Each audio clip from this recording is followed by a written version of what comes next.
everyone, my name's Yenn Purkis. I'm an autistic and ADHD author, consultant, academic, coach, and all-round very, very busy person. I want to talk to you about intersectionality, which is a topic that I think is very important for people to understand.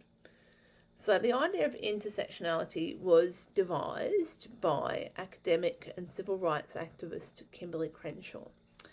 Initially, it related just to one intersection, which is the intersection of race and gender.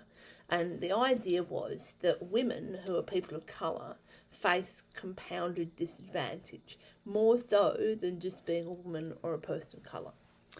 So that was sort of stepped out a bit further, and now intersectional groups, a number of other groups as well. So people with disabilities, people who are LGBTQ+, people experiencing socioeconomic disadvantage, people from culturally and linguistically diverse backgrounds, all of these things are also covered through the concept of intersectionality.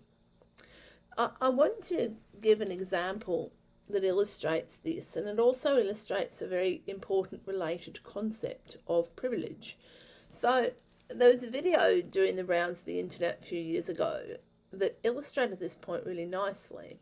So they had a line of people, and they were from all different backgrounds, all different experiences, and they said, okay, if you're white, take 2 steps forward. So the white people took 2 steps forward. If you're a cisgender man, take 2 steps forward. So all the cisgender men took 2. If you don't have any kind of disability, take 2 steps forward. Yep. And then once they'd done that with a fair number of different groups, you could understand there's a staggered line there. And they said, okay, go now. And so they went for a race. Guess who won?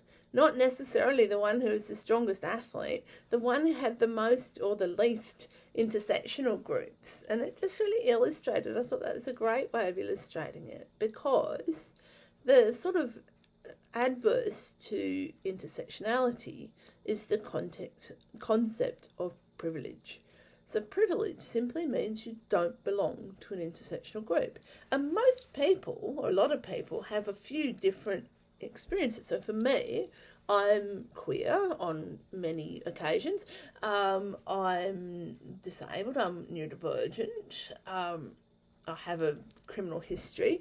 All of these things are intersectional groups. But I'm white, that's a group of privilege.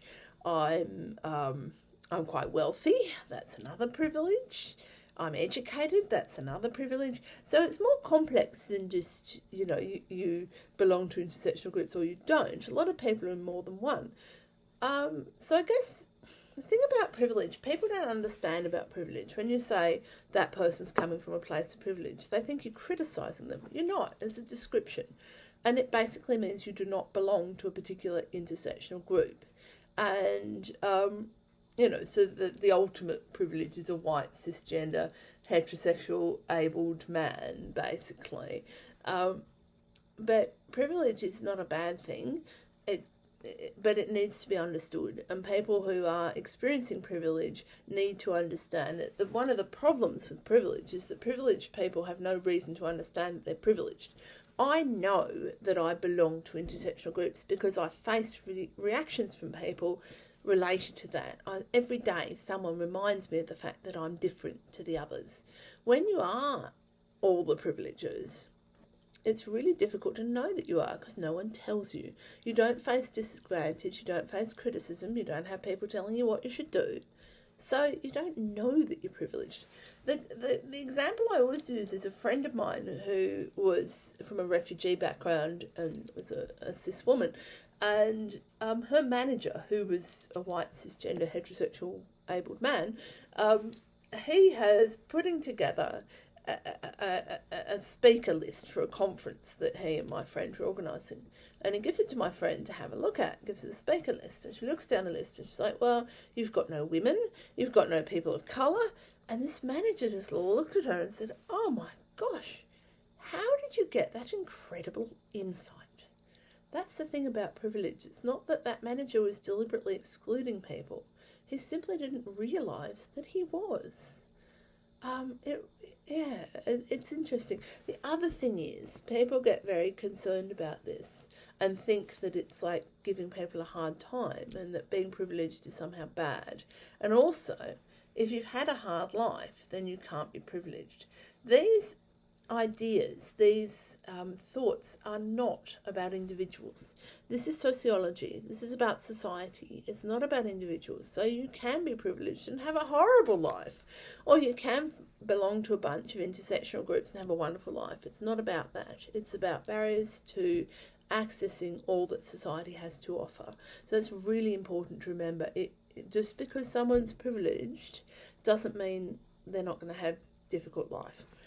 That is really important. It is not an individual thing, although obviously it impacts on individuals. So it's a complex kind of concept.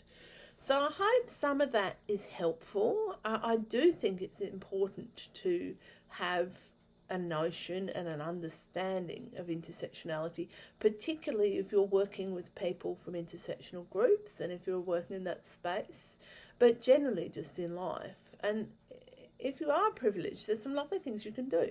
You can be an ally. Allies are fantastic. I think allies is probably another video, but allies are people from a privileged group who support people who are not from that group and who are disadvantaged. So allies, good thing. We'll talk about allies later. So thank you.